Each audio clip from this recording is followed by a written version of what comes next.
در سالهای 90 در ازبکستان ترانه با نام من توجیکم ایجاد شده بود. ترانه معروف توجیکم را بار نخستین در سال 1993 یک آوازخوان توجیک زبان از ناحیه بایسون ازبکستان خیرالله نصرالدینوف اجرا کرده بود.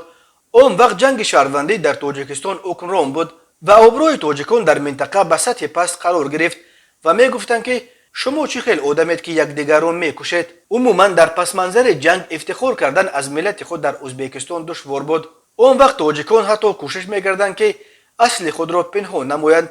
خیرالله نصرالدینوف با عذاب زیاد این همه را پیگیری نموده و بعد به مردم خاطر رسان کرد که توجیکان اصلا کی هستند. او با یک هموطنش از بایسون ازبکستان آموزگار محلی اسمت الله کنجایف کمک کرد و متن سرود توجیکم را نوشت. در سرود خود از فرزندان فرزانه خلق توجیک به مثل رودکی، فردوسی، خیام، سعدی، حافظ، سینا، عینی، ترسونزاده و درباره سهم آنها در فرهنگ مدنیت جهانی یادآور شد. تا به حال ترانه من توجیکم در رادیوهای محلی، شبکه‌های تلویزیونی محلی منتظم صدا می‌دهد، اما داستان دشوار آفرینش این ترانه را حالا کم کسی به یاد می‌آورد و مؤلف متن اصلی نیز به دلیل معروفیت ترانه تقریبا فراموش شده است. خیرالله نصرالدینوف برادر ادیب شناخته عنایت نصرالدین بوده مکتب توجیکی رقم 5 دهه پسرخی ناحیه بایسون ولایت سرخندریا را ختم کرده است. سالهای 70 عصر 20 در بخش تئاتر دانشکده صنعت تاجیکستان به نام میرزا ترسونزاده تحصیل نموده است.